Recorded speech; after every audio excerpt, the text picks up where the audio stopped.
Paul Mastert. Thank you, Mr. Chairman. To serve under your chairmanship. Brexit, which would see a restriction to trade and tariffs put between us and the continent, is an unacceptable outcome, making us an island off the coast of Northern Europe rather than a truly global trading nation. That is why we must support the government in its aim to achieve the best free trade deal with the EU as possible. However, a deal is by no means certain, and we still have plenty of hurdles to jump. Even if we have heads of terms by October, it will be some time before a formal, fully-fledged deal is signed and in place. That interim period will be ripe for uncertainty. You simply can't manage and run a contract on heads of terms, however well drafted they may be. We are now negotiating with 27 nations at once with 27 different opinions.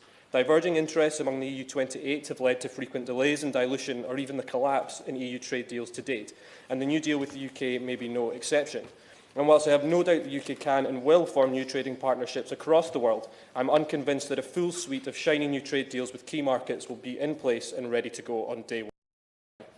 So the alternative to that deep and special free trade agreement cannot, for me, for my constituents, or indeed for my children, be no deal. Only 7 countries trade on WTO-only terms. Most nations trade with the EU via trade facilitation, customs cooperation and bilateral standards. Independent membership of WTO would require agreements on division of EU import quotas from the EU 27 and consensus, if not unanimity, from the other 164 members. Most favoured nation rules would also come into play if we start unilaterally reducing tariffs. And of course, WTO barely covers services. 24% of people employed in the UK in the general insurance, life assurance and pension sector work in Scotland, many in my constituency of East Renfrewshire due to its access to the burgeoning Glasgow financial district and the Central Belt as a whole, as well as easy links down to London and the continent. No deal means that banks, insurance companies and fund managers could not provide services across the UK from the EU. Contracts, particularly for derivatives which run over exit day, could simply become unenforceable. Business liability insurance contracts often stretch decades ahead, and insurers could, as a result of a no-deal Brexit, lose their licence to do insurance in the customer's jurisdiction. Cross-border pension payments from the UK into the EU and vice versa simply couldn't be paid. Numerous investment funds used by pension providers are set up under Irish law or other EU-based jurisdictions. In fact, over 150 UK managers are managing Irish funds right now, with over 2,000 Irish domiciled funds sold in the UK. That's over €600 billion in fund assets managed by UK managers in Ireland on behalf of UK investors.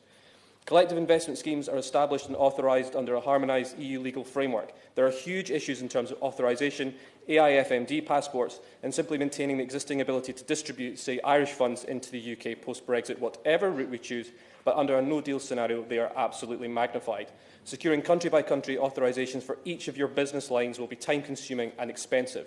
That was why the ABI said very clearly last summer that a no-deal Brexit is, and I quote, unacceptable.